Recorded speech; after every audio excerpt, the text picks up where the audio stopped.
বিনোদন জগতে আবারও খারাপ খবর। কাছের মানুষকে হারালেন অভিনেত্রী মালা সিনহা। দীর্ঘ রোগভোগের পর প্রয়াত হলেন তাঁর স্বামী চিদম্বর প্রসাদ লোহানি। জানা যাচ্ছে, বেশ কিছুদিন ধরেই বার্ধক্যজনিত রোগে ভুগছিলেন চিদম্বরম প্রসাদ। মুম্বাইয়ের বাইরে এক শান্ত জায়গায় নিয়ে গিয়ে নবতিপর স্বামীর দেখাশোনা করছিলেন বর্ষিয়ান অভিনেত্রী। কয়েকদিন আগেই তাঁর মৃত্যু হয়েছে বলে খবর। প্রসঙ্গত, নেপালি ছবি মাইতি ঘরে অভিনয় করার সময় চিদম্বর প্রসাদ লোহানির সঙ্গে মালা সিনহার দেখা হয়। সিনেমার শুটিংয়েই প্রেমে পড়েন দুজন। শুটিং শেষ করে ফিরে আসার পর নাকি চিদম্বরকে মনের কথা জানিয়ে চিঠি লেখেন অভিনেত্রী। 1966 সালে নেপালি ও খ্রিস্টান মতে দুজনের বিয়ে হয়।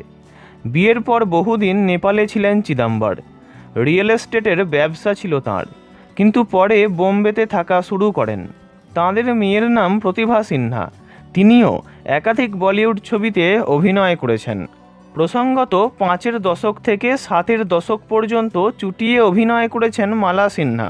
পেয়াসা, আনপাড়, দিল তেরা দিওয়ানা, গুমরা, হিমালয় কি গোদ মে, আঁখের মতো বহু হিন্দি ছবিতে কাজ করেছেন তিনি। হিন্দির পাশাপাশি অনেক বাংলা ছবিতেও তিনি অভিনয় করেছেন।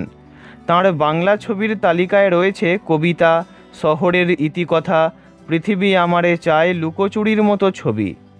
এমনকি মালা সিনহাকে শেষবার অভিনয় করতে দেখা গিয়েছিল একটি বাংলা ছবিতেই, তা হল প্রসেনজিৎ ঋতুপর্ণা অভিনীত কুলাঙ্গার। ভিডিওটি এই পর্যন্তই। বিনোদন জগতের সব রকম খবরাখবর জানতে চ্যানেলটি অবশ্যই সাবস্ক্রাইব করবেন।